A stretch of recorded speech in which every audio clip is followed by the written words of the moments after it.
4th స్టేజ్కి వస్తే చనిపోవడమేనా? Definitely పేషెంట్కి బ్రతకాలన్న కోరిక కనుక ఉన్నట్టయితే చాలా మంది లేట్ స్టేజెస్ పేషెంట్స్ కూడా సంవత్సరాలు బతికేస్తున్నారు. Increment of young patients, heart attacks కూడా ఓన్లీ మన దేశంలోనే యంగ్ ఏజ్ మెన్లో వస్తున్నాయి. అలాగే క్యాన్సర్స్ కూడా మన దేశంలో బ్రెస్ట్ క్యాన్సర్ ఎస్పెషల్లీ యంగ్ ఉమెన్లో వస్తుంది. 18-year-old girl with breast cancer. లేకపోతే ఎయిర్ ఫ్రైయర్స్ అంటే ఒక జనరల్ నోషన్ ఇచ్చేసారు, ఎయిర్ ఫ్రైయర్ క్యాన్సర్ కారకం అంటే. ఎయిర్ ఫ్రైయర్ క్యాన్సర్ కారకం. నాన్ వెజ్ తినడం అనేది క్యాన్సర్కి దారి తీస్తుంది. తప్పకుండా మనకు అవసరం లేదు. నేను had been vegetarian for 32 years. Water బాటిల్స్లో మైక్రో ప్లాస్టిక్స్ వస్తున్నాయి.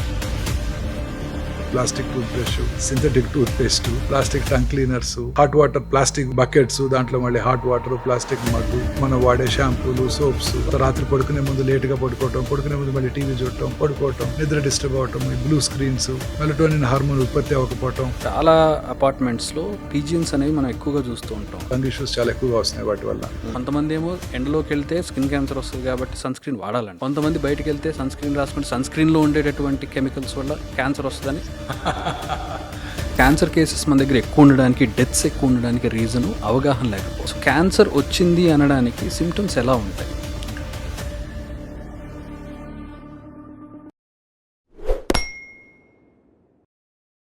క్యాన్సర్ ఒకప్పుడు సినిమాల్లో వినేవాళ్ళం, కానీ ఫ్యూ ఇయర్స్ బ్యాక్ వరకు మన దూర బంధువుల్లో ఎవరికో వచ్చిందని వినేవాళ్ళం. ఇప్పుడు మన ఫ్యామిలీస్లోకే వచ్చేసింది. ఇండియా క్యాన్సర్ కేసెస్లో వరల్డ్లో 3rd ప్లేస్లో ఉంది. ఎవ్రీ ఇయర్ ఇండియాలో సుమారుగా 18.5 లక్షల క్యాన్సర్ కేసులు నమోదవుతూ ఉంటే అందులో సుమారు 7.5 నుంచి 8 లక్షల మంది చనిపోతున్నారు. తెలుగు స్టేట్స్లో తెలంగాణ, ఏపీలో దాదాపు 1,50,000 కేసులు నమోదవుతుంటే దాంట్లో 70 నుంచి 80 వేల మంది చనిపోతున్నారు. అంటే హాఫ్ ఆఫ్ ఇట్ చనిపోతూ ఉన్నారు. ఈ విషయం మీద నేను one of the top surgical oncologist, Omega hospital founder doctor Mohan Vamshi గారితో మాట్లాడాను. ఆయనతో మాట్లాడినప్పుడు నాకు ఒక విషయం ఆశ్చర్యం కలిగించింది. ఈ చనిపోయిన వాళ్ళలో చాలామంది బ్రతికే అవకాశం ఉండింది. కేవలం వాళ్ళకి క్యాన్సర్ మీద అవేర్నెస్ లేక, వాళ్ళకు వచ్చింది క్యాన్సర్ అని తెలియక లాస్ట్ స్టేజెస్లో హాస్పిటల్కి వచ్చి తమ ప్రాణాలు పోగొట్టుకున్నారు. క్యాన్సర్ రావడానికి కారణాలు ఏమవ్వచ్చు, రాకుండా ఉండడానికి ఎలాంటి జాగ్రత్తలు తీసుకుంటే ఆ ఛాన్సెస్ తగ్గే అవకాశం ఉంటుంది, ఇవన్నీ కూడా మోహన్ వంశీ గారు డిస్కస్ చేశారు. అవన్నీ తెలియాలంటే మీరు ఎపిసోడ్ లాస్ట్ వరకు చూడాలి.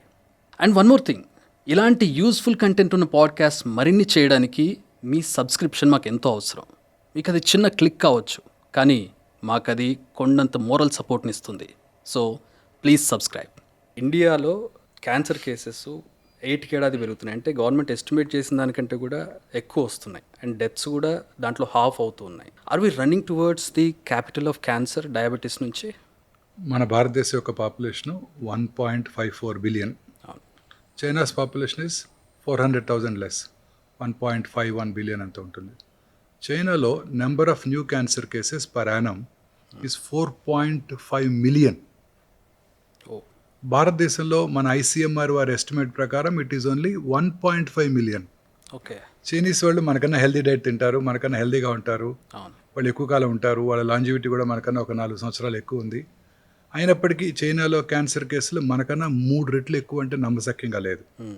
అంటే మన దేశంలో they are underreported. Okay. మనకి cancer is not a notifiable disease. ఈ మధ్యనే తెలంగాణ గవర్నమెంట్ క్యాన్సర్ని నోటిఫైబుల్ డిసీజ్గా అనౌన్స్ చేశారు.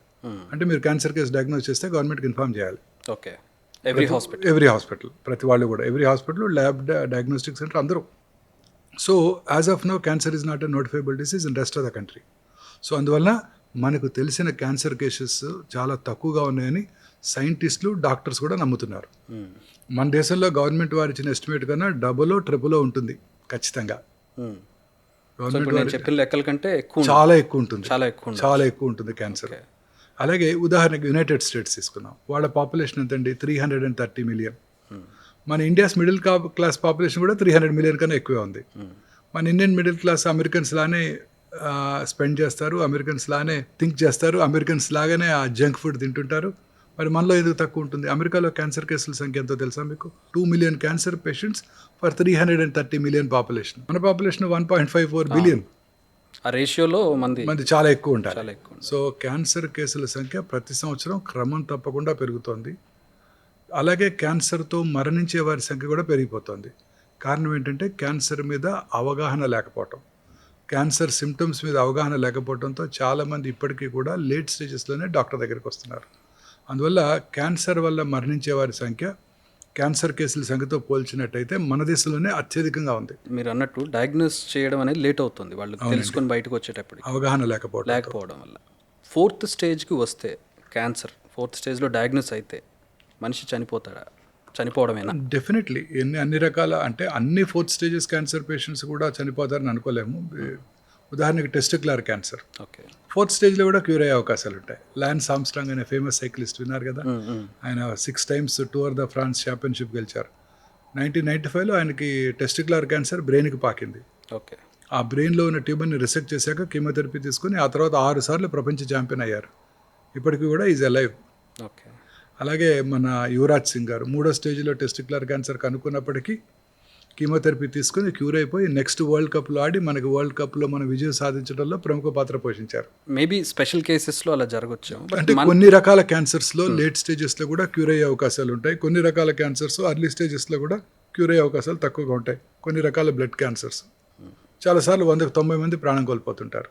బట్ మన కంట్రీస్లో, మన భారతదేశంలో ప్రధానంగా ఫస్ట్ బ్రెస్ట్ క్యాన్సర్, తర్వాత నోటి క్యాన్సర్, తర్వాత సర్వైకల్ అండ్ లంగ్ క్యాన్సర్, ఈ లిస్ట్లో లంగ్ క్యాన్సర్, గర్భసంచి ముఖ సో ద్వారా ఇవి అయితే మనకి 4th స్టేజ్లో డయాగ్నోస్ అయితే కష్టం. క్యూర్ అయ్యే అవకాశాలు పూర్తిగా తక్కువేనండి. మీరు కొన్ని లక్షల కేసెస్ డీల్ చేసి ఉంటారు సార్ ఇప్పటి వరకు.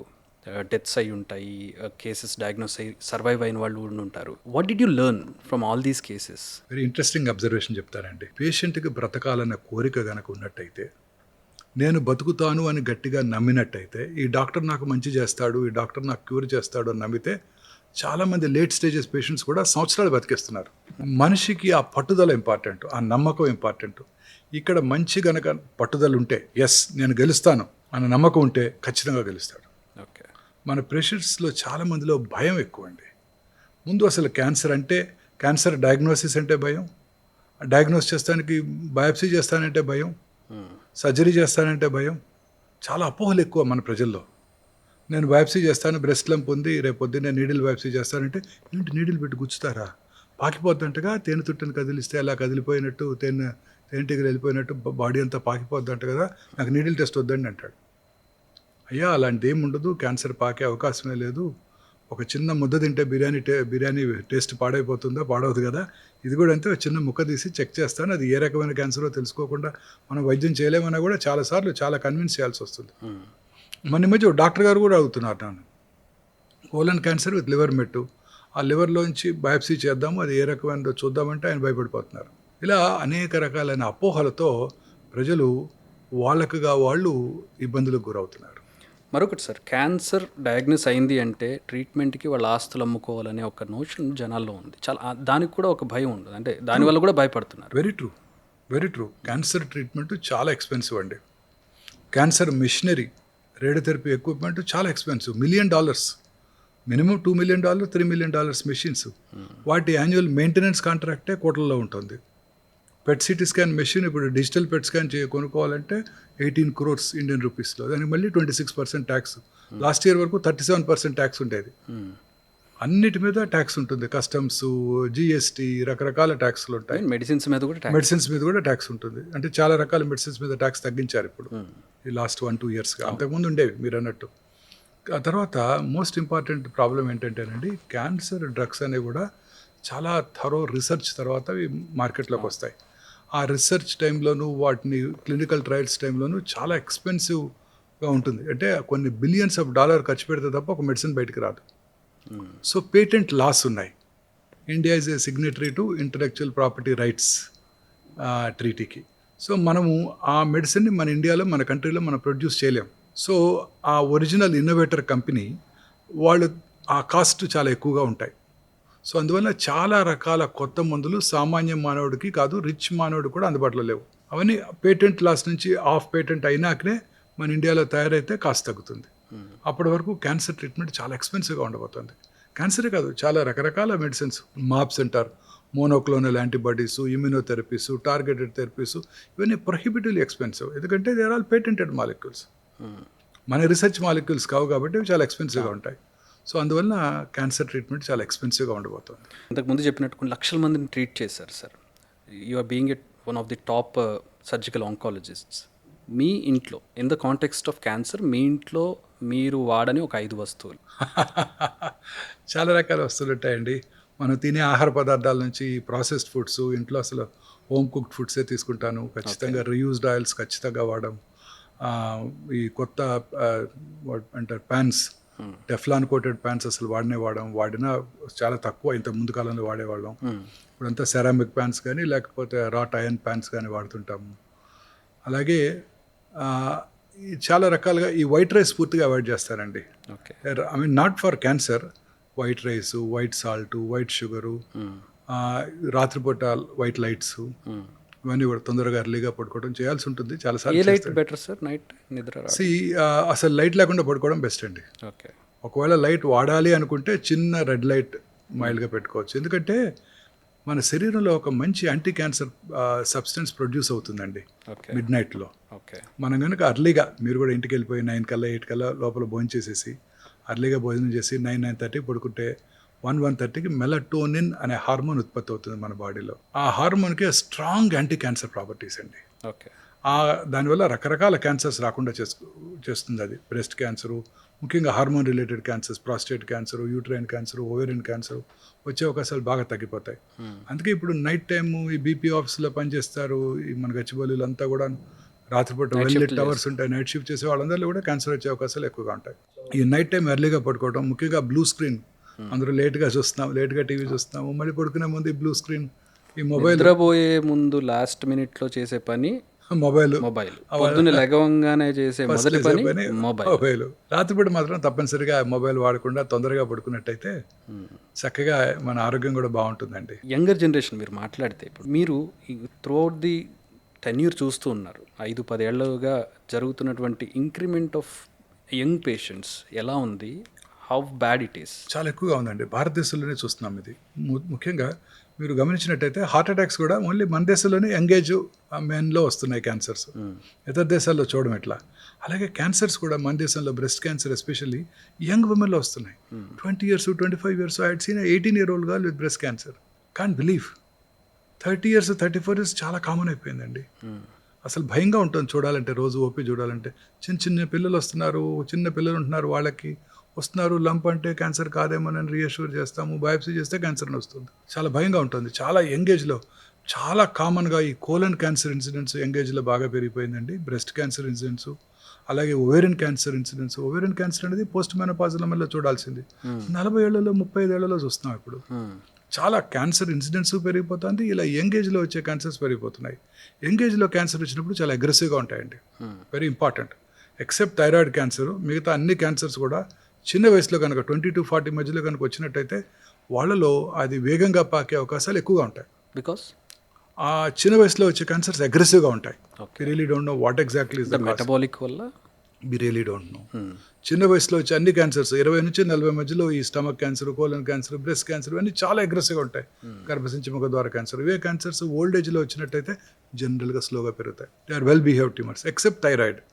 థైరాయిడ్ మాత్రం యంగేజ్లో వస్తే మాత్రం స్లోగా పెరుగుతుంది, ఓల్డ్ ఏజ్లో వస్తే అగ్రెసివ్గా ఉంటాయి. యంగ్గా ఉండేవాళ్ళు చాలా ఎనర్జెటిక్గా, చాలా హెల్తీగా ఉండాల్సిన వాళ్ళు క్యాన్సర్ బారిన ఎందుకు పడుతున్నారు? What could be the possible reason? Cancer రావడానికి ఇది కారణమని ఎవరు చెప్పలేదండి. క్యాన్సర్ రావడానికి 2 మోస్ట్ ఇంపార్టెంట్ రీజన్స్, కారణాలు ఏంటంటే, ఒకటి జన్యుపరమైన కారణాలు, జెనెటిక్. రెండోది ఎన్విరాన్మెంటల్ ఫ్యాక్టర్స్, అంటే మన లైఫ్ స్టైలు, మనం తిరిగే వాతావరణం. ఈ జన్యుపరమైన కారణాలు అంటే ఏంటంటే, మన బాడీలో scientist Watson and creek have identified about 22,000 proton coding jeans. అందులో సైంటిస్ట్ ఒక 500-600 ఆంకోజీన్స్ అంటే క్యాన్సర్ కారక జన్యువులను ఐడెంటిఫై చేశారు.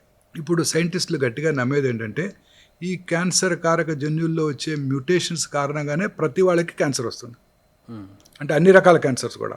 సో అందుకే ఇప్పుడు ఈ జన్యు పరీక్ష చేసుకోవచ్చు. అంటే క్యాన్సర్ వచ్చినప్పుడు ఆ క్యాన్సర్ ఏ జన్యుపరమైన మ్యూటేషన్ వల్ల క్యాన్సర్ వచ్చిందో తెలుసుకొని దాన్ని టార్గెట్ చేసే టాబ్లెట్స్ కూడా ఇప్పుడు అందుబాటులోకి వస్తున్నాయి. ఓకే. సో అవి కూడా ఉన్నాయి, అది కూడా తెచ్చుకోవచ్చు. ఆ జన్యుపరమైన కారణాన్ని ఐడెంటిఫై చేస్తారు. సాధారణంగా ఈ మ్యూటేషన్స్ జరుగుతూ ఉంటాయి మన బాడీలో, మీ బాడీలోనూ, నా బాడీలోనూ, ప్రతి ఒక్కరి బాడీలోనూ. కానీ మన బాడీలో మన ఇమ్యూన్ మెకానిజమ్స్ ఆ మ్యూటేషన్స్ని నల్లిఫై చేస్తాయి. అంటే ఆ క్యాన్సర్ కారక మ్యూటేషన్స్ని బ్లాక్ చేసేస్తాయి. తద్వారా క్యాన్సర్ రాకుండా చేసుకుంటాం. ఎవరికైనా ఇమ్యూనిటీ లోపించింది అంటే వాళ్ళకి క్యాన్సర్ వచ్చే అవకాశాలు ఎక్కువగా ఉంటాయి. ఓకే. ఇమ్యూనిటీ ఎవరికి లోపిస్తుంది? మానసికంగా ఆందోళన పడే వాళ్ళకి. నేను ఖచ్చితంగా నమ్మేది ఇదే, ఇందాక చెప్పాను ధైర్యంగా ఉంటే క్యాన్సర్ని జయిస్తామని. మన ఇమ్యూనిటీ బాగుండాలంటే మనం సంతోషంగా ఉండాలి. సంతోషం సగం బలం అని పెద్దవాళ్ళు చెప్పారు. నేను నమ్మేది సంతోషం పూర్తి బలం. మనం హ్యాపీగా కనుక ఉన్నట్టయితే, టెన్షన్ లేకుండా హ్యాపీగా కనుక ఉన్నట్టయితే ఏ జబ్బులు రావు. కరోనా రాదు, కరోనరీ ఆర్టరీ డిసీజ్ రాదు, క్యాన్సరు రాదు, స్ట్రోక్ కూడా రాదు. అన్ని జబ్బులకి మూల కారణం మానసిక ఆందోళన, స్ట్రెస్. Correct word. దీనివల్లే అన్ని క్యాన్సర్స్ వస్తున్నాయి, అన్ని జబ్బులు వస్తున్నాయి. క్యాన్సర్సే కాదు, అన్ని రకాల జబ్బులు కూడా. అంటే బేసిక్గా చాలా మందికి దీని వెనకాల ఉన్న సైంటిఫిక్ ఎలిమెంట్స్ తెలియదు. స్ట్రెస్ అనగానే ఆందోళన చెందితే ఏమైపోతుంది, ఆందోళన చెందగానే జుట్టు ఊడిపోద్ది, ఆందోళన చెందగానే హార్ట్ ప్రాబ్లమ్స్ వస్తాయి, క్యాన్సర్ అన్నీ వస్తాయి. సైంటిఫిక్గా ఏం అన్నీ జరుగుతుంది? వస్తాయి. మన ఇమ్యూనిటీ లోపిస్తుంది. మన ఇమ్యూనిటీ బాగుండాలంటే మనం సంతోషంగా ఉండాలి. సంతోషంగా ఉంటే ఏ జబ్బు రాదు. ఉదాహరణకి రమణ మహర్షి గారు, ఆయనకి పెద్ద సాఫ్ట్ టిష్యూ సార్కోమా వచ్చింది. వారికి మేము వెళ్ళకముందే మేము అడియార్లో జాయిన్ అవ్వకముందే అక్కడ ఉన్న సీనియర్ స్టాఫ్ మెంబర్ చెప్తున్నారు, చక్కగా ఆయన ఎనస్థీషియా తీసుకోకుండా నవ్వుతూ సర్జరీ చేయించుకున్నారంట. హ్యాపీగా 200 అంటే ఆయన ఉన్నంతకాలం ఆ క్యాన్సర్ బారిన పడకుండా బ్రతికేశారు. ఆ సాధన మానసికంగా ధైర్యంగా ఉండటం. ఈ మధ్యకాలంలో ఎక్కువగా వస్తుంది కాస్మెటిక్స్ గురించి. వాడేటటువంటి nail polish, shampoos, soaps, toothpaste, what not, అన్ని కెమికల్ లాడెన్, అన్ని రకాల కెమికల్స్, పెట్రోలియం ప్రొడక్ట్స్ ఈ షాంపూల్లోను, సోప్స్లోను, నెయిల్ పాలిష్ రిమూవర్స్లోను కూడా ఉంటున్నాయి. Okay. Lipsticks. What to look for అంటే ఏ కెమికల్ కాంపౌండ్ కోసం చూడాలి? అన్ని రకాల పెట్రోలియం రిఫైన్డ్ ప్రొడక్ట్స్ అండి. ఈ బెంజీన్స్, టాల్యూన్స్, ఫార్మాల్డిహైడ్, ఇవన్నీ కూడాను చాలా హానికరం. ఇవన్నీ కూడా బేసిస్లో ఉంటాయి. ఇవన్నీ కూడా ఓకే. అవి లేనటువంటి న్యాచురల్ ప్రొడక్ట్స్ కనుక వాడుకున్నట్టయితే ఖచ్చితంగా క్యాన్సర్స్కి దూరంగా ఉండవచ్చు. సో చాలామంది అడుగుతుంటారు మీరు ఏ షాంపూ వాడతారని. న్యాచురల్ షాంపూ వాడతాను. సో కొన్ని అవాయిడ్ చేయలేని ఉంటాయి సార్, అంటే డిటర్జెంట్స్ కావచ్చు, లైక్ మీరు అన్నట్టు ఇప్పుడు షాంపూ మీరు కాబట్టి వాడుతున్నారు అందరికీ ప్రాక్టికల్గా. సో ఏ కాంపౌండ్స్ని అవాయిడ్, ఇప్పుడు కొన్ని షాంపూస్ వస్తాయి మనకి పారాబెన్ ఫ్రీ అనేది వాళ్ళు దాని మీద రాస్తారు. How safe they are? They are safe అండి. Okay, they are safe. Petroleum products లేకుండా న్యాచురల్ ప్రొడక్ట్స్తో చేసేవన్నీ కూడా మనకు సేఫ్. అండ్ సన్ స్క్రీన్, ఈ మధ్యకాలంలో సన్ స్క్రీన్ మీద కొంతమంది ఏమో ఎండలోకి వెళ్తే స్కిన్ క్యాన్సర్ వస్తుంది కాబట్టి సన్ స్క్రీన్ వాడాలంటారు. కొంతమంది బయటకు వెళ్తే సన్ స్క్రీన్ రాసుకుంటే సన్ స్క్రీన్లో ఉండేటటువంటి కెమికల్స్ వల్ల క్యాన్సర్ వస్తుంది అంటారు. సన్ స్క్రీన్ వాడాలా వద్దా మీ క్వశ్చన్? వాడాలా వద్దా? సి మన ఇండియన్స్లో మనకి we have already enough immunity. మనలో స్కిన్ క్యాన్సర్స్ వచ్చే అవకాశాలు చాలా తక్కువ. ఆస్ట్రేలియాలో నివసించే, అంటే ట్రాపికల్, మనలాగే ట్రాపికల్ కంట్రీ అది కూడా, ఆస్ట్రేలియాలో నివసించే వైట్స్కి ఈ క్యాన్సర్స్ వచ్చే అవకాశాలు ఎక్కువ ఉంటాయి. మనకి ఇన్హెరెంట్గా మనకు ఆ ఇది లేదు. సో మనకి స్కిన్ క్యాన్సర్స్, మన ఎండలో తిరిగినంత మాత్రాన మనకి స్కిన్ క్యాన్సర్స్ వచ్చే అవకాశమే లేదు. అలా అని చెప్పి సన్ స్క్రీన్స్ వాడకూడదు అని కూడా లేదు. రకరకాల న్యాచురల్ సన్ స్క్రీన్స్ ఇప్పుడు అందుబాటులోకి వచ్చాయి.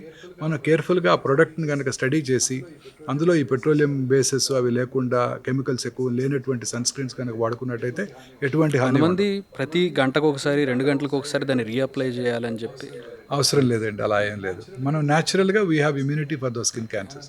మన దేశంలో మన ఇండియన్స్కి మనకు ఆ అవసరమే లేదు. మన బ్రౌన్ స్కిన్ ఉన్న వాళ్ళకి మనకు ఆ స్కిన్ క్యాన్సర్స్ రావు పెద్దగా. ఇంకా ఇంట్లో వాడుకునే వస్తువుల విషయానికి వస్తే టెఫ్లాన్ కోటింగ్ గురించి, ఈ టెఫ్లాన్ కోటింగ్ ఎయిర్ ఫ్రైయర్లో ఉంటుంది, దాని గురించి, అండ్ మైక్రోవేవ్ ఓవెన్స్ గురించి, వీటన్నిటికీ క్యాన్సర్గా చూపించే ప్రయత్నం జరుగుతుంది. హౌ ఫ్యాక్ట్ ఎలా ఉంది? టెఫ్లాన్ కోటింగ్ ఈజ్ సేఫ్ అండి. కాకపోతే చాలాసార్లు ఏమవుతుందంటే టెఫ్లాన్ కోటింగ్ డ్యామేజ్ అయిపోతుంది రిపీటెడ్ యూస్. ఆ డ్యామేజ్ అయినప్పుడు దాంట్లోంచి వచ్చే కెమికల్ సబ్స్టెన్సెస్ ఫుడ్ పార్టికల్స్లో చేరి మనకి హాని కలిగిస్తాయి. సో ప్రిఫరబుల్ టెఫ్లాన్ కోటెడ్ ప్యాన్స్ని అవాయిడ్ చేయడమే బెస్ట్. ఓకే. దాని బదులు ఇప్పుడు మన wrought iron pans, ceramic pans వచ్చేసాయి, అవి వాడుకోవడం సేఫ్. అలాగే మైక్రోవేవ్ ఓవెన్స్, అవి ఏ రకంగానూ మనకి హాని చేయవండి మైక్రోవేవ్. కానీ రకరకాల ప్రొడక్ట్స్ని మనం అంటే అక్కడ గ్లాస్, సెరామిక్ వాటినే వాడాల్సి ఉంటుంది. ప్లాస్టిక్ ఫాయిల్స్లోను, వాటిలోను, అల్యూమినియం ఫాయిల్స్లోను మనం హీట్ చేయకూడదు. అలా చేసినట్టయితే వాటిలో ఉన్న కొన్ని కెమికల్స్ మన ఫుడ్ పార్టికల్స్లోకి వెళ్ళే అవకాశం ఉంటుంది. ఉదాహరణకి బ్లాక్ ప్లాస్టిక్ మనం ఈ స్విగ్గీలోను వాటిలోను ఆర్డర్ చేసినప్పుడు ప్లాస్టిక్ కంటైనర్లోనే వస్తున్నాయి.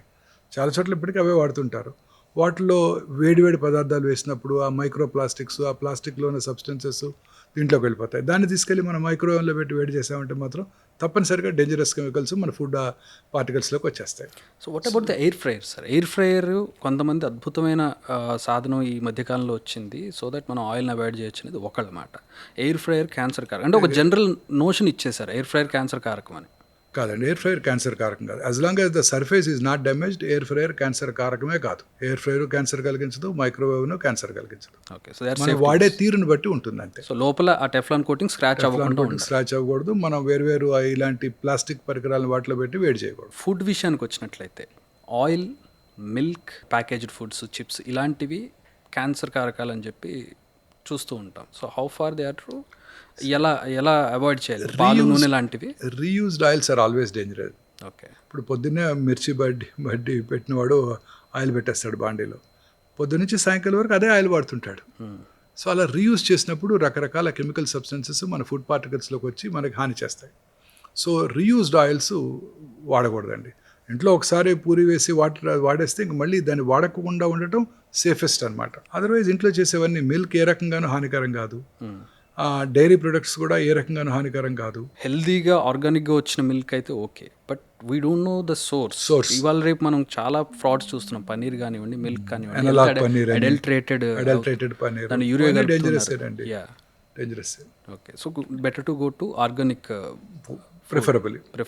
ఆర్ నేను కూడా వీగన్గా మారిపోయాను. నాన్ వెజ్ తినడం అనేది క్యాన్సర్కి దారి తీస్తుంది. ఎక్కువగా తినడం అనేది నాన్ వెజ్ తినడం తప్పకుండా మనకు అవసరం లేదు. నేను had been vegetarian for 32 years నా. 32 సంవత్సరాలుగా వెజిటేరియన్ ఫుడ్డే తీసుకున్నాను. ఎగ్స్ కూడా తిన్నాను. గత 3 నెలలుగా వీగన్ కూడా అయిపోయాను. Okay, so vegetarian food is much healthier. Plant based proteins మనకి చాలా సేఫ్. అంటే ప్లాంట్ బేస్డ్ ఫుడ్స్ అంటే ఈ మాంసకృతులు మనకి పప్పు నుంచి rajma, chole, Chenna, dal, spinach, broccoli, cauliflower నిండా ప్రోటీన్సే ఉన్నాయి. వీటిలో సోయాబీన్స్ వీటి నిండా ప్రోటీన్సే ఉన్నాయి. అలాంటప్పుడు మనకి యానిమల్ ప్రోటీన్ తినాల్సిన అవసరమే లేదు. కొంతమంది పేషెంట్స్కి అవసరమైనప్పుడు యానిమల్ ప్రోటీన్ అవసరపడవచ్చు. కొన్ని స్పెషల్ సర్కమ్స్టాన్సెస్లో ఇమ్యూనిటీ కోసం యానిమల్ ప్రోటీన్స్ అవసరపడవచ్చు. సామాన్య మానవులకు నాకు అవసరం లేదు. బట్ ఐసీఎంఆర్ రీసెంట్గా రిలీజ్ చేసిన దాంట్లో ప్రోటీన్ ఇంటేక్ ఇండియన్స్లో బాగా తగ్గిపోయింది, మీరు ప్రోటీన్ ఇంటేక్ పెంచుకోవాలి అని చెప్పి వాళ్ళే అడ్వైజ్ చేస్తూ ఉన్నారు. ఎగ్స్ కానివ్వండి, మీట్ కానివ్వండి. True, very true. మన ప్రోటీన్ వెజిటేరియన్ సోర్స్ నుంచి కూడా తీసుకోవచ్చు. ఓకే, నాట్ దట్ అందరూ నాన్ వెజిటేరియన్ నుంచి వెజిటేరియన్ మారాలని అనుకోను, but vegetarian proteins are the best. Vegetarian diet is the best. Okay, అన్ని రకాల ఎయిల్మెంట్స్ కూడా ఈ నాన్ వెజ్ డైట్ మనకి దోహదం చేస్తుంది. వాటిలో ఉండే రెడ్ మీట్లో ఉండే ఫ్యాటు, వాటిలో ప్రోటీన్ కంటెంట్ కూడా పెద్ద ఎక్కువే ఉండదు.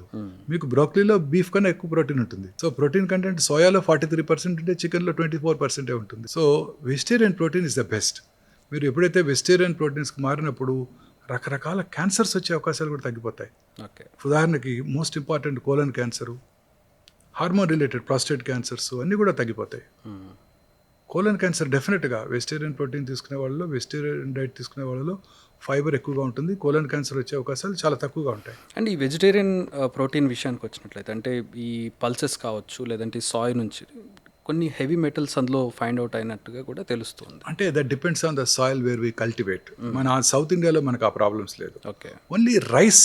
ఈ మధ్యకాలంలో చాలా స్టడీస్లో, ఐసీఎంఆర్ వారి స్టడీస్లోనే ఈ సౌత్ ఇండియాలో ప్రొడ్యూస్ చేసిన రైస్లో కూడా ఆర్సెనిక్ కంటెంట్ కొంచెం ఎక్కువ ఉంటుందని చాలా స్టడీస్ చెప్తున్నాయి. అందుకే చాలాసార్లు డిబేట్ ఉంటుంది, బ్రౌన్ రైస్ వాడాలా లేకపోతే పాలిష్ రైస్ వాడాలా. పాలిష్ రైస్లో ఆ పాలిష్ పోతే ఆర్సెనిక్ పోతుంది, వీఆర్ సేఫ్ అని. But the amount of arsenic is very less. So I would prefer hand pound rice. And ఈ మధ్యకాలంలో చూస్తూ ఉన్నాం మిల్లెట్స్ లేదంటే కినోవా, ఈ కైండ్ ఆఫ్ డైట్ని ఎంకరేజ్ చేస్తూ ఉన్నారు రాదర్ దెన్ రైస్. ఎస్, ఇవాళ ఒక చిన్న ఆర్టికల్ చదివాను, కిన్వా వర్సెస్ బ్రౌన్ రైస్ ఏది మంచిదని. రెండు గుడ్, బోత్ ఆర్ ఈక్వలెంట్. కిన్వాలో కొంచెం ఎక్స్ట్రా ప్రోటీన్ ఉంటుంది, కొంచెం ఎక్స్ట్రా ఫైబర్ ఉంటుంది. బ్రౌన్ రైస్తో కంపేర్ చేసినట్టయితే బోత్ ఆర్ ఈక్వల్లీ గుడ్. మనకి ఏది అలవాటైతే అది తింటాం బెటర్. మనం అందరం కూడా ట్రెడిషనల్లీ రైస్ ఈటర్స్. మనకి ఇప్పుడు సడన్గా క్విన్వాకి మారాలంటే కష్టమైపోతుంది. But quinoa is good for health. కిన్వాలో ప్రోటీన్ % ఎక్కువ ఉంది, కిన్వాలో ఫైబర్ కంటెంట్ ఎక్కువ ఉంది, కిన్వాలో మినరల్ కంటెంట్ కూడా ఎక్కువ ఉంది. But brown rice is no way inferior. Brown రైస్లో కూడా ప్రోటీన్ కంటెంట్ కొంచెం తక్కువ ఉన్నప్పటికీ it is equally good. Fibre content కూడా ఎక్కువ ఉంటుంది బ్రౌన్ రైస్లో. ప్యాకేజ్డ్ ఫుడ్ విషయానికి వచ్చినట్లయితే చిన్న పిల్లల నుంచి పెద్దవాళ్ళ వరకు ప్యాకేజ్డ్ ఫుడ్ తీసుకోవడం అనేది ఒక అలవాటుగా మారిపోయింది. ఒక చిప్స్ ప్యాకెట్కి ఏమైపోతుంది, లేదంటే ఒక ఇన్స్టాంట్ నూడిల్కి ఏమైపోతుంది, లేదంటే ఒక ఫ్రోజన్ చికెన్ తింటే, సాసేజ్ తింటే ఏమవుతుందని ఒక ఆలోచనలోకి వచ్చారు. మీ సజెషన్ ఏంటి? ఇవన్నీ కూడా పూర్తిగా అవాయిడ్ చేయాలండి. ఇప్పుడు ఇంతగా అన్ని రకాల ఎయిల్మెంట్స్ పెరిగిపోతున్నాయంటే కారణం ఈ ప్యాకేజ్డ్ ఫుడ్సే. అన్ని రకాల ప్యాకేజ్డ్ ఫుడ్స్ ఈవెన్ ఎనీథింగ్ నుంచి ఏదైనా కంపెనీ నేమ్ ఎందుకు అన్ని రకాల packaged foods are harmful to health. అన్నిట్లోనూ ఏదో ఒక రకాల ప్రిజర్వేటివ్స్ వాడతారు. అవన్నీ కూడా మనకి డేంజరస్. వాళ్ళు వాడే ఆయిల్స్ అన్ని చోట్ల కూడా అన్ని రకాల ఆయిల్స్ కూడా వాడుతూ ఉంటారు. అవన్నీ కూడా మనకి డెఫినెట్గా డేంజరస్. అవి అంతకాలం నిల్వ ఉంచాలంటే చాలా రకరకాల ప్రిజర్వేటివ్స్ వాడతారు. మీరే చూశారు మన దేశంలో తయారైన అన్ని ప్యాకేజ్ ఫుడ్స్ ప్రపంచంలో చాలా కంట్రీస్లో బ్యాన్ చేశారు. మీరే చూశారు కదా నిన్న బెంగళూరులో 5-స్టార్ హోటల్స్లో రైడ్ చేస్తే అన్ని చోట్ల కూడా రకరకాల సేఫ్టీ స్టాండర్డ్స్ని వాళ్ళు వైలేట్ చేసినట్టు చూశారు. 5-స్టార్ హోటల్స్లో బెంగళూరు సిటీలో. అసలు బయట ఎవరైనా ఫుడ్ పెట్టేది హోటల్ కావచ్చు, రెస్టారెంట్ కావచ్చు, 5-స్టార్ హోటల్ కావచ్చు, they are least bothered about your health. వాళ్ళ బిజినెస్ అయ్యి వాళ్ళకి రన్ అయితే చాలు, లాభాలు వస్తే చాలు. They are least bothered about anybody. వాళ్ళ కింద వచ్చి తిని వాడు చనిపోయాడన్నా కూడా లెక్క చేయలేని పరిస్థితి. మహారాష్ట్రలో కొత్త ఫుడ్ సేఫ్టీ కమిషనర్, ఆయన ఇంపెకబుల్ క్యారెక్టర్ ఉన్న మనిషి. ఆయన బాంబే ఐఐటి రైడ్ చేస్తే అందులో ఉన్న 3 క్యాంటీన్స్ని మూసేశారు. ఓకే, బాంబే ఐఐటిలో పెద్ద పెద్ద హోటల్స్ అన్నీ మూసేశారు. లాస్ట్ 1 monthగా special drive going on. Swiggy, Zomato ఈ ఆన్లైన్ ఆర్డర్స్ మనం పెట్టుకున్నప్పుడు దాంట్లో బ్లాక్ కంటైనర్స్లో మనకి ఫుడ్ వస్తుంది. బ్లాక్ ప్లాస్టిక్ వేడివేడిగా వస్తుంది. వేడివేడిగా వస్తాయి. సో అసలు ఆ బ్లాక్ కంటైనర్స్ అంతా plastic or else recycled plastic కూడా వాడుతూ ఉంటారు. So how bad they are worse. అన్ని రకాలుగా వాటిని మనం కండెమ్ చేయాలండి. అసలు దాంట్లో వచ్చే ఫుడ్ మెటీరియలే తీసుకోకూడదు. దాంట్లో వచ్చే సాంబారు, ఇడ్లీ, చట్నీ కూడా డేంజరస్సే. ఎందుకంటే ఆ వేడి దాంట్లో పెట్టి అదే ఓవెన్లో వెయిట్ చేస్తారు. మీకు 10 minutesలో సప్లై చేయాలి. How will they prepare in 10 minutes? Obviously అది చాలా కాలంగా ప్రిపేర్ చేసి రెడీ పెట్టుకుంటారు. 2-3 రోజులుగా వాటిలో ప్రిజర్వేటివ్స్ ఉంచుతారు. మీరు అడిగినప్పుడు వేడి చేసేసి మీ ఇంట్లో 10 minutesలో డెలివరీ చేసేయాలి. ఎలా చేయగలుగుతారు?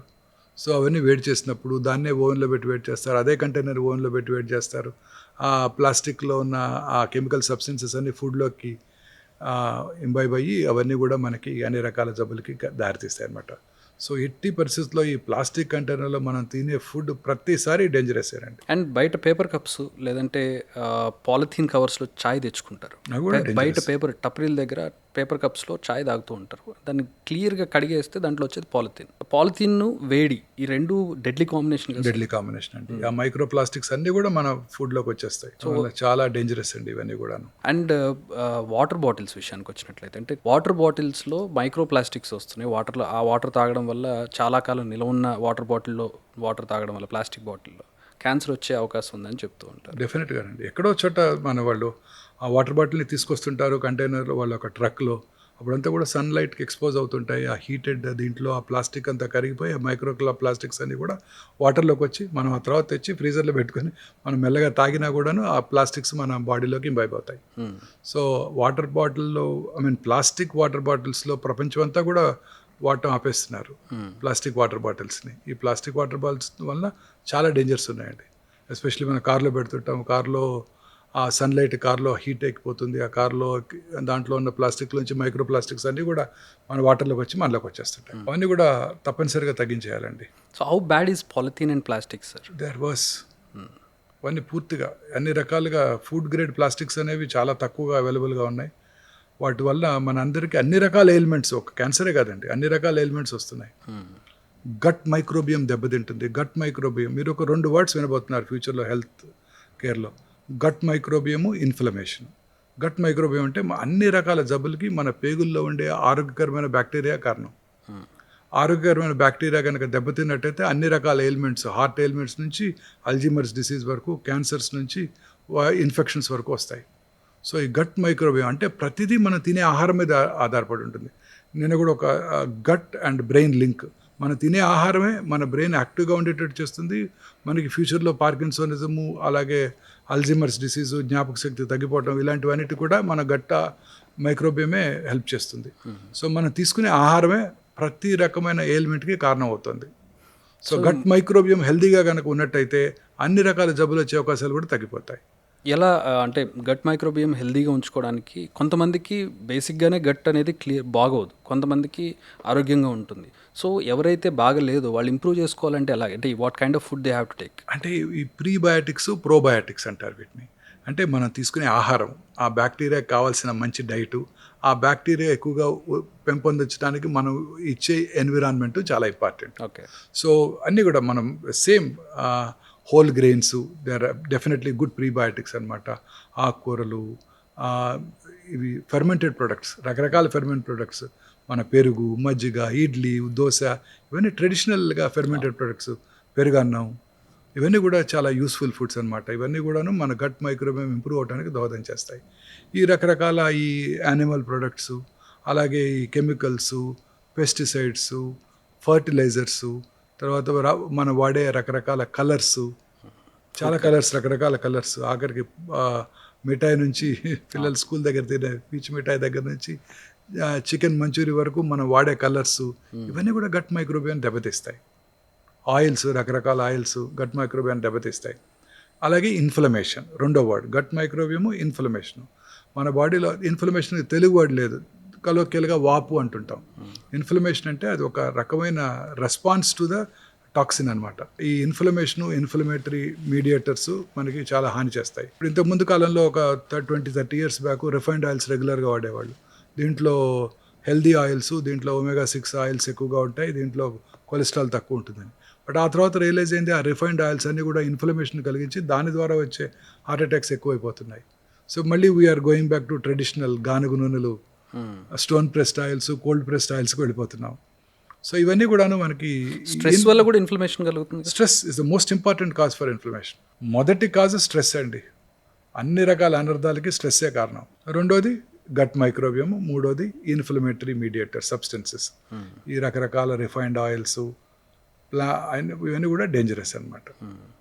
అండ్ సో నేచర్తో ఫైట్ చేస్తున్నాం మనం. పొద్దున్నే లేవగానే మనం వాడే plastic toothbrush, synthetic tooth paste, plastic tongue cleaners, hot water, plastic buckets, దాంట్లో మళ్ళీ హాట్ వాటర్, ప్లాస్టిక్ మగ్గు, ఆ తర్వాత మనం వాడే షాంపూలు, సోప్స్, ఆ తర్వాత కార్లోకి వెళ్ళి కూర్చొని, కార్లో ఏముంటుంది మళ్ళీ ప్లాస్టికే కదా, ఆ చక్కగా వేడి నుంచి వచ్చి ఆ ప్లాస్టిక్ కార్లో ఉంచి ఆ ఫ్యూమ్స్ మనకి చాలా రకాలుగా హాని చేస్తాయి. ప్లాస్టిక్ బాటిల్లో వాటర్ తాగటం, ఆ తర్వాత ఈ మొబైల్ స్క్రీన్స్ డే అంతా, ఆ తర్వాత రాత్రి పడుకునే ముందు లేట్గా పడుకోవటం, పడుకునే ముందు మళ్ళీ టీవీ చూడటం, పడుకోవటం, నిద్ర డిస్టర్బ్ అవటం, ఈ బ్లూ స్క్రీన్స్, మెలటోనిన్ హార్మోన్ ఉత్పత్తి అవ్వకపోవటం, ఇలా మనం నేచర్తో ఫైట్ చేస్తున్నాం.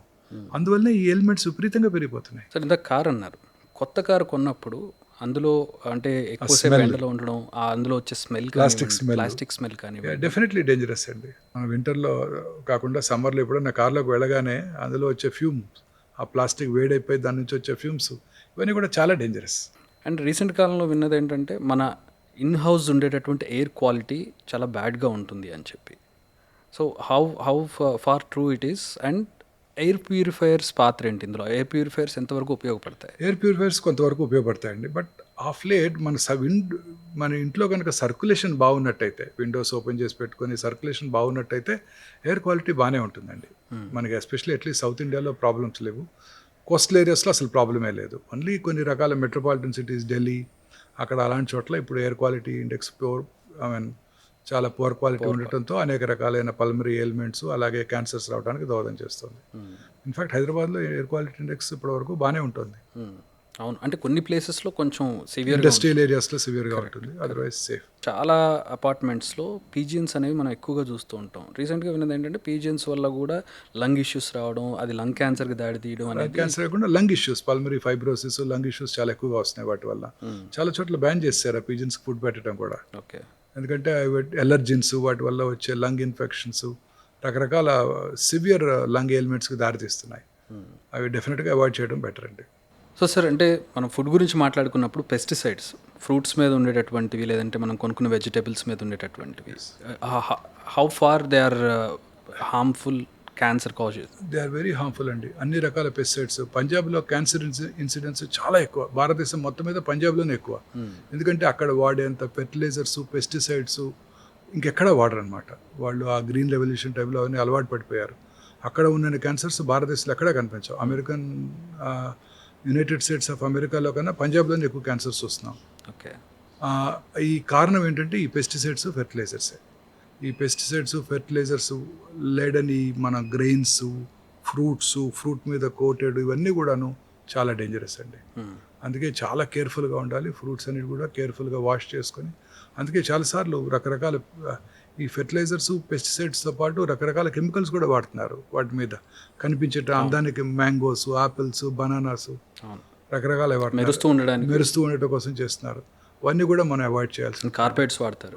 కేర్ఫుల్గా వాటిని వాష్ చేసుకొని సోక్ చేసి వాష్ చేసుకొని వాడుకోవాల్సి ఉంటుంది. పీల్ చేసేసి అప్పుడు తినాల్సి ఉంటుంది. ఇవన్నీ చాలా డేంజరస్ అండి. సో క్యాన్సర్, మీరు ఇందాక చెప్పినట్టుగా క్యాన్సర్ కేసెస్ మన దగ్గర ఎక్కువ ఉండడానికి, డెత్స్ ఎక్కువ ఉండడానికి రీజను అవగాహన లేకపోవడం. ఎస్. సో లేట్గా డయాగ్నోస్ చేయబడుతున్నాయి. సో క్యాన్సర్ వచ్చింది అనడానికి సిమ్టమ్స్ ఎలా ఉంటాయి? That depends on each of this cancers. ఇప్పుడు ఉదాహరణకి పైనుంచి వెళ్ళామనుకోండి, oral cancers are the commonest cancers in South India. నోట్లో మానని పుండు ఉండటం, నోట్లో ఎరుపు తెలుపు మిళితమైన ప్యాచెస్ ఉండటం. మానని పుండు ముఖ్యంగా పెయిన్లెస్, నొప్పి లేని మానని పుండు ఉన్నా కనుక ఉన్నట్టయితే అది క్వైట్ సస్పీషియస్.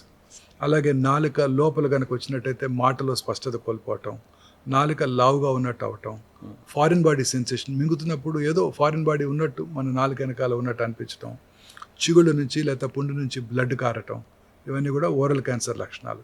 ఇక కిందకు వచ్చినట్టయితే laryngeal cancer, commonest cancer in smokers. అలాగే గుట్కా చూవర్స్లో కూడా చాలామంది అనుకుంటూ ఉంటారు, గుట్కా చూ చేస్తాను, గుట్కా నోట్లో పెట్టి నవ్వులేస్తాను, దాన్ని ఊసేస్తాను, నేను నోట్లోకి ఇంజెస్ట్ చేసుకొని లోపలికి తన క్యాన్సర్ రాదనుకుంటుంటారు. కాదు, ఆ గుట్కాలో ఉన్న సబ్స్టెన్స్ నోట్లో ఉన్న సెలైవాలోంచి ఓరల్ క్యావిటీలోనే అబ్జర్వ్ చేయబడి, ఓరల్ క్యావిటీలోనే కాకుండా శరీరంలో ఇతర భాగాల్లో కూడా క్యాన్సర్ కలిగిస్తాయి. అలాగే స్వరం బొంగురు పోవటం, మానని దగ్గు, ఇవన్నీ కూడా స్వరపేటి క్యాన్సర్ లక్షణాలు. ఇక అలాగే నెక్లో ఎక్కడైనా గడ్డలు రావటం, థైరాయిడ్ ఏరియాలో కానీ, ఇక్కడ పెరోటిడ్ గ్లాండ్ ఏరియాలో కానీ నెక్లో లింఫ్ నోడ్స్ రావటం, ఇవన్నీ కూడాను క్యాన్సర్ లక్షణాలు అనమాట. ఇవన్నీ వస్తే క్యాన్సర్ ఉందని కాదు, వెంటనే మీ దగ్గరలో ఉన్న మీ ఫిజిషియన్ని సంప్రదించి, మీ ఫ్యామిలీ డాక్టర్ని సంప్రదించి అది క్యాన్సర్ కాదు అని నిర్ధారించుకోవడం చాలా ఇంపార్టెంట్. అలాగే అన్నవాహిక క్యాన్సర్స్, అన్నం మింగుడు పడకపోవటం, ముందుగా సాలిడ్స్ అడ్డం పడినట్టు అనిపించడం, తట్టుకున్నట్టు అవటం, లిక్విడ్స్ తాగాల్సి రావటం దాని లోపలికి పుష్ చేయడానికి, అది అన్నవాహిక క్యాన్సర్ లక్షణాలు.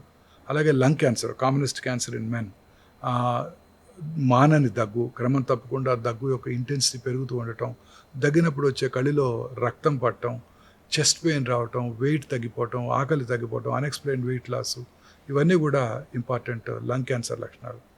ఇక సౌత్ ఇండియన్ మెన్లో గ్యాస్ట్రిక్ క్యాన్సర్ చాలా కామన్గా చూస్తుంటాం. కొంచెం ఫుడ్ తిన్నా పొట్ట ఫుల్ అయిపోయినట్టు ఉండటం. ఉదాహరణకి బ్రేక్ఫాస్ట్ రోజు 3 ఇడ్లీలు తింటారు, ఒక ఇడ్లీ తినగానే పొట్ట ఫుల్ అయిపోయినట్టు ఉండటం, very important warning signal of gastric cancer అది. అలాగే వామిటింగ్స్ రావటం, వామిటర్స్లో బ్లడ్ రావటం, బెల్చింగ్స్ ఎక్కువగా రావటం, ఇండైజెస్టెడ్గా ఫుడ్ ఉన్నట్టు అనిపించటం, డైజెషన్ సక్రమంగా ఉన్నట్టు అనిపించకపోవటం, ఇవన్నీ కూడా గ్యాస్ట్రిక్ క్యాన్సర్ లక్షణాలు. అలాగే మలమూత్ర విసర్జన అలవాట్లో మార్పు రావటం, మోషన్లో బ్లడ్ పట్టడం, ఆల్టర్నేటింగ్ డయేరియా, కాన్స్టిపేషను, మోషన్లో బంక పట్టడం. మోషన్ జనరల్గా మనందరికీ మోషన్ పూర్తిగా పాస్ చేశాక ఒక గుడ్ ఫీలింగ్ వస్తుంది. ఎస్, టుడే అంతా ఎంటీ చేశాను అన్న ఫీలింగ్ ఉంటుంది. ఫీలింగ్ ఆఫ్ ఇన్కంప్లీట్ ఎవాక్యుయేషన్ అంటే మోషన్ పూర్తిగా పాస్ చేసినప్పటికీ ఇంకా మోషన్ లోపల ఉన్నట్టు ఉండటం, అది very important warning signal of rectal cancer. అలాగే అన్యూజువల్ బ్లీడింగ్, ఎక్కడి నుంచైనా కానివ్వండి, ముక్కులోంచి కానివ్వండి, నోట్లోంచి కానివ్వండి, కళ్ళిలో కానివ్వండి, ఉమ్మిలో కానివ్వండి, వామిటర్స్లో కానివ్వండి, నిప్పుల్ డిశ్చార్జ్లో కానివ్వండి, పీరియడ్స్ కాని టైంలో వెజైనల్ డిశ్చార్జ్ బ్లడ్ ఉండటం కానివ్వండి, ఇంటర్మెన్స్ట్రల్ బ్లీడింగ్ అంటారు. అలాగే పోస్ట్ కాయిటల్ బ్లీడింగ్, అలాగే యూరిన్లో రక్తం పట్టడం, మోషన్లో బ్లడ్ పట్టడం, ఇవన్నీ కూడాను మనం ఎప్పుడు కూడా ఇగ్నోర్ చేయకూడనటువంటి సంకేతాలు. ఇవన్నీ వచ్చిన వెంటనే క్యాన్సర్ వచ్చిందని కాదు, ముందు మీ దగ్గరలో ఉన్న డాక్టర్ దగ్గరికి వెళ్ళి అది ఎందువల్ల వచ్చింది దాన్ని రెక్టిఫై చేసుకోవాలి. ఇలా అలాగే బాడీలో ఎక్కడన్నా స్వెల్లింగ్ క్రమం తప్పకుండా పెరగటం, ఎక్స్ట్రిమిటీస్ అంటే చేతుల మీద కాళ్ళ మీద స్వెల్లింగ్ రావటం. అలాగే ఒక 3 ఇంపార్టెంట్ వార్నింగ్ సిగ్నల్స్ ఉన్నాయి. అన్ఎక్స్ప్లెయిన్డ్ వెయిట్ లాస్, అంటే మామూలుగానే తింటున్నాము, అంతా బాగానే ఉంది, కానీ వెయిట్ తగ్గిపోతున్నాం. అలాగే ఆకలి తగ్గిపోవటం, తినబుద్ధి కావటం లేదు. డిస్టేస్ట్ ఫర్ ఫుడ్, బాగా ఇష్టమైన ఫుడ్ తిందామని టేబుల్ దాకా వెళ్తాం, అక్కడికి వెళ్ళి తినబుద్ధి కాకుండా వెనక్కి వచ్చేయటం, very important warning signal of cancer. అలాగే లో గ్రేడ్ ఫీవర్ రావటం, అలాగే మెలైస్, ఏంటి పని చేయాలనిపించకపోవటం, లో గ్రేడ్ ఫీవరు, కొన్ని రకాల అడ్వాన్స్డ్ క్యాన్సర్స్కి, అలాగే లింఫోమా కూడా లక్షణాలు. ఇలా ఈ వార్నింగ్ సిగ్నల్స్ అన్నీ కూడా ఉంటే క్యాన్సర్ ఉందని కాదు, క్యాన్సర్ ఉండి ఉండవచ్చు కాబట్టి చెక్ చేసుకోవాలని అర్థం. ముఖ్యంగా బ్రెస్ట్లో లంప్ రావటం, బ్రెస్ట్ యొక్క స్కిన్ మీద ముడతలు పడినట్టు ఉండటం, నిప్పుల నుంచి బ్లడీ డిశ్చార్జ్ రావటం, నిప్పుల మీద అల్సర్ ఫార్మేషన్ అవటం, అలాగే బ్రెస్ట్ యొక్క స్కిన్ మీద ఎంగార్జ్డ్ వెయిన్స్ అంటే నరాలు ఉబ్బినట్టు ఉండటం, చంకలో గడ్డలు రావటం, ఇవన్నీ కూడా బ్రెస్ట్ క్యాన్సర్ వార్నింగ్ సిగ్నల్స్. ఇది కామనెస్ట్ క్యాన్సర్ ఇండియాలో. బ్రెస్ట్లో ఏ లంప్ వచ్చినా కూడా క్యాన్సర్గానే భయపడే సందర్భం ఉంటుంది. So which one is cancer, which one is not? చిన్న వయసులో వచ్చే బ్రెస్ట్ లంప్స్, టీన్స్లో వచ్చే బ్రెస్ట్ లంప్స్ జనరల్గా 99.99% క్యాన్సర్ కావు. అవి బినైన్ బ్రెస్ట్ లంప్స్. 30 సంవత్సరాల తర్వాత ఏ స్త్రీకైనా బ్రెస్ట్లో లంప్ వచ్చిందంటే అన్లెస్ ప్రూవెన్ అదర్వైజ్ అది క్యాన్సర్గానే భావించాలి. ఓకే, ఖచ్చితంగా టెస్ట్ చేయించుకోవాలి. ఏ స్త్రీ కూడా 30 సంవత్సరాల తర్వాత లంప్ కనుక ఉన్నట్టయితే అశ్రద్ధ చేయనేకూడదు. దగ్గరలో ఉన్న వారు లేడీ డాక్టర్ని సంప్రదిస్తే వారే చెప్పగలుగుతారు అది ఏ రకమైన గడ్డో. ఆంకాలజిస్ట్ దగ్గరికి వెళ్ళాల్సిన అవసరం లేదు. ఇంటి పక్కన వారి ఫ్యామిలీ ఫిజిషియన్నో లేడీ డాక్టర్నో కలవాల్సి ఉంటుంది. ఓకే. అంటే ఈ సిమ్టమ్స్ ఉన్నప్పుడు ముందుగా మనకి అందరి ప్రతి వాడికి ఒక ఫ్యామిలీ ఫిజిషియన్ ఉంటారు, బంధువులు ఉంటారు, లేడీ డాక్టర్స్ ఉంటారు. లేడీస్కి చాలామంది రెగ్యులర్గా వెళ్ళి చెక్ చేయించుకుంటూ ఉండాలి. ఇవన్నీ ఇంపార్టెంట్. వెళ్ళి వాళ్ళు లేడీ సెల్ఫ్ చెకప్స్ ఉంటాయి కదా సార్, కొంతమందికి తెలియని కూడా తెలియదు ఈ రోజుకి. Yes, self examination. ప్రతి స్త్రీ కూడా వారికిగా వారు వారి బ్రెస్ట్ని పరీక్ష చేసుకోవాలి. కుడి చేత్తో ఎడమ బ్రెస్ట్ని, ఎడమ చేత్తో కుడి బ్రెస్ట్ని ఒక సిస్టమేటిక్ మేనర్లో, పెరిఫెరీ నుంచి సెంటర్లోకి కానీ, సెంటర్ నుంచి పెరిఫెరీలోకి కానీ నెలకు ఒకసారి, preferably A week after their periods. అంటే పీరియడ్స్ అయిపోయిన ఒక 1 వీక్ తర్వాత, ఎందుకంటే అప్పుడు చాలా సప్పులుగా ఉంటాయి. పీరియడ్స్ ముందు బ్రెస్ట్ అందరికీ కూడా ఎంగాజ్డ్గా ఉంటాయి, కొంచెం టెండర్గా, అంటే కొంచెం నొప్పి ఉన్నట్టు ఫీల్ అవుతుంటాయి. ఆ టైంలో కాకుండా పీరియడ్స్ అయిపోయిన ఒక వారం తర్వాత పరీక్ష చేసుకోవాల్సి ఉంటుంది వారిగా వారు. అలాగే ఆ తర్వాత రూమ్లో స్నానం చేస్తున్నప్పుడు కూర్చొని, రూమ్కి వచ్చాక పడుకొని, షోల్డర్ బ్లేడ్ కింద చిన్న పిల్లో పెట్టుకొని ఎగ్జామిన్ చేసుకోవటం. అద్దం ముందు నుంచొని బ్రెస్ట్ 2 ఒకే సైజులో ఉన్నాయా, కొంచెం మార్పు ఉంటుంది, 2 బ్రెస్ట్లు ఎప్పుడు ఒకేలా ఉండవు. స్కిన్ మీద ఏమైనా ముడతలు పడినట్టున్నాయా, స్కిన్ మీద ఏమైనా నరాలు ఉబ్బినట్టున్నాయా, అలాగే ఏమైనా లంప్ లాగా ఏమైనా కనబడుతుందా, నిప్పుల్ ఏరియాలో కాంప్లెక్స్లో ఏమైనా ప్రాబ్లం ఉందా, నిప్పుల్ ఏరియాలు 2 ఒకే లెవెల్లో ఉన్నాయా, లేకపోతే ఒకటి కొంచెం పైకి లాగబడి ఉందా, లేకపోతే కిందకి లాగబడి ఉందా, నిప్పుల మీద ఏమైనా అల్సర్ ఉందా, అలాగే ఆ తర్వాత ఒకసారి నిప్పుల్ని స్క్వీజ్ చేసి నెలకు ఒకసారి ఏమైనా బ్లడ్ వస్తుందా చెక్ చేసుకోవాలి. బ్లడీ డిశ్చార్జ్ కానీ, బ్రౌనిష్ డిశ్చార్జ్ కానీ, అలాగే బ్లాకిష్ డిశ్చార్జ్ కానీ ఉంటే అశ్రద్ధ చేయకుండా వారి ఫ్యామిలీ ఫిజిషియన్ని కలవాలి. అండ్ మిల్కింగ్ వల్ల, అంటే చనుబాలు పిల్లలు ఉన్న వాళ్ళైతే పాలు ఇవ్వడం వల్ల క్యాన్సర్ వచ్చే ఛాన్సెస్ తగ్గుతాయని. ఎస్, పిల్లలకి పాలు ఇవ్వడం వల్ల క్యాన్సర్ వచ్చే అవకాశాలు తప్పనిసరిగా తక్కువ ఉంటాయి. దానికి రకరకాల కారణాలు ఉన్నాయి. మోస్ట్ ఇంపార్టెంట్ లాక్టేషనల్ ఎమినోరియా అంటారు. పాలు ఇచ్చేటప్పుడు వాళ్ళకి పీరియడ్స్ రాకుండా ఉంటాయి. ఆ ఎమినోరియా వల్ల ఈ రిపీటెడ్ ఈస్ట్రోజన్ పీక్స్ తగ్గి వాళ్ళ క్యాన్సర్ వచ్చే అవకాశాలు తక్కువగా ఉంటాయి. రైట్. అంటే ఇప్పుడు క్యాన్సర్ వచ్చిన తర్వాత, అంటే మీ దగ్గరకు వచ్చే కేసెస్లో ఎక్కువగా ఏ స్టేజ్లో వస్తూ ఉంటారు, హౌ ఫార్ దే ఆర్, అంటే సర్వైవ్ అయ్యే ఛాన్సెస్ ఎప్పుడు ఎక్కువగా ఉంటాయి? అంటే జనరల్గా ఇప్పుడు చాలామందిలో ఈ అవగాహన ఉంది. ముఖ్యంగా మీ మీడియా ద్వారా అందరూ కూడా అవగాహన పెంచుకుంటున్నారు. అందరూ కూడా ఎర్లీగానే వస్తున్నారు. అంటే గత 10 ఏళ్ల క్రితంతో పోల్చినట్టయితే ఇప్పుడు చాలామంది ఎర్లీగా వస్తున్నారు. చాలామంది బ్రెస్ట్ లంప్ కనబడగానే వచ్చేస్తున్నారు. చాలామంది నాకు లెటర్స్ రాస్తుంటారు, నాకు మెసేజ్లు పెడుతుంటారు. నేను ఎక్కడో కువైట్లో ఉన్నాను, నెల్లూరులో ఉన్నాను, మీరు చెప్పిన వీడియో విని నేను పరీక్ష చేసుకుని వెంటనే డాక్టర్ దగ్గరికి వెళ్ళి చెక్ చేసుకుని అది క్యాన్సర్ అని డయాగ్నోస్ చేసి నాకు ట్రీట్మెంట్ కూడా జరిగింది. ఐఎమ్ గ్రేట్ఫుల్ టు యూ అని. I'm so happy. ఈ మీడియా ద్వారా చాలామంది ప్రజలు అవగాహన వచ్చింది. వాళ్ళందరూ అంత దూరం రానవసరం లేదు. వాళ్ళ ఊళ్ళోనే ఇప్పుడు అన్ని చోట్ల క్యాన్సర్ ట్రీట్మెంట్ ఫెసిలిటీస్ ముఖ్యంగా 2 తెలుగు రాష్ట్రాల్లో అందుబాటులో ఉన్నాయి. దగ్గరలో ఉన్న వారి లేడీ డాక్టర్ని కలిసో, లేకపోతే వారి ఫ్యామిలీ ఫిజిషియన్నో, జనరల్ సర్జన్నో కలిసి ఇలాంటివన్నీ చెక్ చేయించుకొని అది క్యాన్సర్ కాదు అని నిర్ధారణ చేసుకోవడం, ఒకవేళ క్యాన్సర్ ఉన్నట్టయితే దానికి వెంటనే వైద్యం చేసుకోవడం చాలా ఇంపార్టెంట్. ఎంత అంటే ఎలాంటి టెస్టులు చేయించుకోవాలి? Name some test which can help them to know, ముందుగా తెలుసుకునే అవకాశం ఉండే. మోస్ట్ ఇంపార్టెంట్ మనం ఇందాక డిస్కస్ చేసినట్టు వారికిగా వారు పరీక్ష చేసుకోవటం, వారికిగా వారికి క్యాన్సర్ సిగ్నల్స్, వార్నింగ్ సిగ్నల్స్ మీద అవగాహన పెంచుకోవడం, మనం ఇందాక డిస్కస్ చేసినవన్నీ కూడా. ఆ తర్వాత కొన్ని స్క్రీనింగ్ టెస్ట్లు కూడా ఉన్నాయి. ఒకటి మోస్ట్ ఇంపార్టెంట్ బ్రెస్ట్ క్యాన్సర్. వారికిగా వారు పరీక్ష చేసుకోవడంతో పాటు హై రిస్క్ ఇండివిజువల్స్, అంటే వారి ఫ్యామిలీలో బ్రెస్ట్ క్యాన్సర్ ఉన్న వాళ్ళు, వారికి స్పౌసెస్లో ఎవరికన్నా లేకపోతే తల్లిదండ్రులు ఎవరికన్నా మేల్ బ్రెస్ట్ క్యాన్సర్ కూడా ఉన్న వారు కూడా రెగ్యులర్గా స్క్రీనింగ్ చేసుకోవటం, 40 వచ్చాక once in year are once in 2 years రెగ్యులర్గా డాక్టర్తో పరీక్ష చేయించుకోవటం, అవసరమైతే మ్యామోగ్రఫీ పరీక్ష చేయించుకోవటం, తద్వారా క్యాన్సర్ రావడాన్ని ముందుగా పసిగట్టవచ్చు. చాలామందిలో ఒక అపోహ కూడా ఉంది, ఈ మ్యామోగ్రఫీ పరీక్ష వల్ల రేడియేషన్ ఎక్స్పోజర్ ఉంటుంది, పెట్ స్కాన్ వల్ల రేడియేషన్ ఎక్స్పోజర్ ఉంటుంది. అది అన్ని అపోహలు మాత్రమే. కొత్త డిజిటల్ మ్యామోగ్రామ్స్, కొత్త 3D డిజిటల్ మ్యామోగ్రామ్స్లో రేడియేషన్ ఎక్స్పోజర్ చాలా తక్కువగా ఉంటుంది. అతి చిన్న లంప్ను కూడా మనం ఐడెంటిఫై చేయగలుగుతాం. 2 to 3 millimeters లంప్స్ కూడా ఐడెంటిఫై చేయగలుగుతాము. చేతికి అందనటువంటి, చేతికి తగలనటువంటి లంప్స్ను కూడా మనం ఇప్పుడు ఐడెంటిఫై చేసి వాటిని తీసేసి వాటిని క్యూర్ కూడా చేస్తున్నాం. ఓకే. సో ఈ స్క్రీనింగ్ అనేది చాలా ఇంపార్టెంట్. అలాగే గర్భసంచి క్యాన్సర్కి సింపుల్ పాప్స్మియర్ టెస్ట్, లేడీ డాక్టర్తో సంవత్సరానికి ఒకసారి పరీక్ష చేయించుకోవటం, అదే లేడీ డాక్టర్తో బ్రెస్ట్ పరీక్ష చేయించుకోవటం, బ్రెస్ట్ ఎలా పరీక్ష చేసుకోవాలని నేర్చుకోవటం, చాలా ఇంపార్టెంట్. అలాగే వ్యాక్సిన్స్ అందుబాటులోకి వచ్చాయి. గర్భసంచి ముఖద్వార క్యాన్సర్కి, హెచ్పివి వైరస్ ఇన్ఫెక్షన్కి వ్యాక్సిన్ అందుబాటులోకి వచ్చింది. ఇప్పుడు ఇండియాలో కూడా వ్యాక్సిన్ తయారు చేస్తున్నారు అతి తక్కువ ఖర్చుతో. అంటే ఇది ఎవరెవరు వేయించుకోవచ్చు, ఎవరు వేయించుకోకూడదు అనే దాని మీద కూడా ఉందండి. ఇప్పుడు government of India last year వాళ్ళు బడ్జెట్ ప్రపోజల్లోనే 14 years వచ్చిన వాళ్ళందరూ ప్రతి పిల్లలకు కూడా 1 dose ఆఫ్ వ్యాక్సిన్ ఇస్తే సరిపోతుంది, వాళ్ళకి మళ్ళీ ఈ క్యాన్సర్ రాకుండా ఉంటుందని ఖచ్చితంగా వ్యాక్సిన్ ఇవ్వటం ఫ్రీ క్యాన్సర్ వ్యాక్సినేషన్ స్టార్ట్ చేశారు. హెచ్పి అనగానే ఈ సెక్షువల్ ట్రాన్స్మిషన్ డిసీజ్ కింద అది దాని మీద కొంచెం అవగాహన లేకపోవడం వల్ల దాన్ని వెనకాడుతున్నారు కొంతమంది. హెచ్పివి వ్యాక్సిన్ ఇప్పుడు సేఫ్ వ్యాక్సిన్ అండి. హెచ్పివి వ్యాక్సిన్ అందుబాటులోకి వచ్చింది. పెళ్లి కాని పిల్లలందరూ కూడా వేయించుకోవచ్చు. Best age is 10 to 12 years. ఆ వయసులో కనుక వేయించుకున్నట్టయితే ఆ వైరల్ ఇన్ఫెక్షన్ రాకుండా ఉంటుంది. హెచ్పివి వైరస్ ఇన్ఫెక్షన్ రాకుండా ఉన్నట్టయితే ఈ గర్భసంచి ముఖద్వార క్యాన్సర్ రాకుండా ఉండడానికి అవకాశం ఉంటుంది. మగవాళ్ళు కూడా వేయించుకోవాలా సార్? అంటే ఇంకా నాట్ ప్రూవెన్ యట్, బట్ ప్రపంచమంతా ఇంకా క్లినికల్ ట్రయల్స్ జరుగుతున్నాయి. Once the clinical trials results వచ్చాక మన బాయ్స్ కూడా వేయించినట్టయితే వాళ్ళ ఆడపిల్లలకు వాళ్ళే ఇస్తారు ఆ వైరస్ ఇన్ఫెక్షన్, వాళ్ళు ఇవ్వకుండా ఉండడానికి అవకాశాలు ఉంటాయి. అండ్ ఇప్పుడు ఫర్ ఎగ్జాంపుల్ ఒక హెల్దీ పర్సన్, నాకు ఎలాంటి చెడు అలవాట్లు లేవు, సిగరెట్ తాగను, మందు తాగను, నేను జిమ్కి వెళ్తాను, హెల్దీ ఫుడ్ తీసుకుంటాను, so am I sure that I don't get any cancer? Nothing like that. మీరు స్ట్రాంగ్గా జెనెటిక్ ప్రీడిస్పోజిషన్ ఉన్నట్టయితే 12 ఏళ్ళ ఆడపిల్ల కూడా ఊపిరితిత్తుల క్యాన్సర్ రావచ్చు.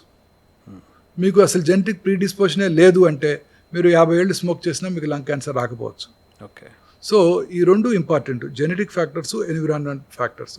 జెనెటిక్ ఫ్యాక్టర్స్ ప్రబలంగా ఉన్నట్టయితే ఎన్విరాన్మెంటల్ ఫ్యాక్టర్స్ ఏమీ లేకపోయినా, స్మోక్ చేయకపోయినా, ఆల్కహాల్ తాకపోయినా వాళ్ళకి క్యాన్సర్ రావచ్చు. అలాగే జెనెటిక్ ఫ్యాక్టర్స్ కనుక అసలు పూర్తిగా పేషెంట్కి అనుకూలంగా ఉన్నట్టయితే విన్స్టన్ చర్చిల్ లాగా 80 సంవత్సరాలు స్మోక్ చేసినా లంగ్ క్యాన్సర్ రాకపోవచ్చు. సో జెనెటిక్ ఫ్యాక్టర్స్ మన చేతిలో లేవు. ఏ జీన్స్ మ్యూటేట్ అవుతాయో మనకి లేదు. మనం చేయగలిగిందల్లా మన ఎన్విరాన్మెంట్ ఫ్యాక్టర్స్ కంట్రోల్ చేసుకోవటం. అంటే మంచి ఆహారము, మంచి ప్లాంట్ బేస్డ్ ఫుడ్ ప్రొడక్ట్స్ తీసుకోవటం, ఆకుకూరలు, ఫ్రెష్ వెజిటబుల్స్, వీటిలో యాంటీ ఆక్సిడెంట్స్ ఎక్కువగా ఉంటాయి, ఫ్రూట్స్ అవి ఎక్కువగా తీసుకోవటం, గ్రీన్స్ ఎక్కువగా తీసుకోవటం, ఆకుకూరలు ఎక్కువగా తీసుకోవటం, లీన్ బాడీ మాస్ మెయింటైన్ చేయటం, అలాగే దురలవాట్లకు దూరంగా ఉండటం, అండ్ మానసిక ధైర్యం కోసం యోగా, మెడిటేషన్ అలాంటివి నేర్చుకోవటం. ఇప్పుడు ఇంకొక ఎగ్జాంపుల్ చెప్తాను సార్. అన్ని చెడు అలవాట్లు ఉన్న అతనికి ఒక క్యాన్సర్ వచ్చింది, ఏ చెడు అలవాట్లు లేని వాడికి క్యాన్సర్ వచ్చింది. వీడు అంటాడు, నువ్వు ఏమి తినకపోయినా ఏం చేయకపోయినా నీకు క్యాన్సర్ వచ్చిందా, నేను అంత హ్యాపీగా నేను చేయాలని చేసి నాకు క్యాన్సర్ వచ్చింది, తేడా ఏంటి అంటాడు. What advantage does this person have? Very true. ఈ దురలవాట్లు ఉన్న వాళ్ళకి క్యాన్సర్ వచ్చే అవకాశాలు చాలా ఎక్కువగా ఉంటాయి. ఇప్పుడు ఉదాహరణకి 100 మంది దురలవాట్లు స్మోకింగ్ హిస్టరీ కనుక ఉన్నట్టయితే వాళ్ళ 34 మంది క్యాన్సర్ వచ్చేస్తాయి. నాన్ స్మోకింగ్ చేసి దురలవాట్లు లేని వాళ్ళు 100కు 2-3 క్యాన్సర్ వస్తుంది. అది వచ్చినప్పుడు అడ్వాంటేజ్ ఏమైనా ఉంటుంది ఇద్దరిలో? అలానే ఉండదండి. లేదు, ముందుగా డయాగ్నోస్ చేసుకుంటే ఏ క్యాన్సర్ అయినా క్యూర్ చేసుకోవడానికి అవకాశం ఉంటుంది. ఎంత హెల్దీ ఇండివిజువల్ అయినా క్యాన్సర్ని నెగ్లెక్ట్ చేసినట్టయితే, సిమ్టమ్స్ నెగ్లెక్ట్ చేసినట్టయితే, లేట్ స్టేజ్లో క్యాన్సర్ కనుక డయాగ్నోస్ చేసినట్టయితే క్యూర్ అయ్యే అవకాశాలు తగ్గిపోతాయి. ఓకే. సో ఫైనల్ వర్డ్ ఏంటంటే, మనం అంటే 8కి ఏడాది పెంచుకుంటూ పోతున్నాం, నెంబర్స్ పెరుగుతూ ఉన్నాయి. సో ఏం చెప్తారు as a senior surgical oncologist, ఎన్నో లక్షల కేసులు డీల్ చేసి చాలా సర్వైవల్స్ చూసినటువంటి మీరు, వాట్ డూ యూ సే, ఏం చెప్తారు through out these experiences? Healthy food తీసుకోవటం, ప్లాంట్ బేస్డ్ ఫుడ్స్ తీసుకోవటం, ఫ్రూట్స్, వెజిటబుల్స్ రెగ్యులర్గా ఎక్కువగా తీసుకోవటం, రెగ్యులర్గా ఎక్సర్సైజ్ చేస్తూ లీన్ బాడీ మాస్ సన్నగా ఉండటానికి ప్రయత్నించడం. ఎందుకంటే ఒబేసిటీ వల్ల రకరకాల క్యాన్సర్స్ వస్తాయి.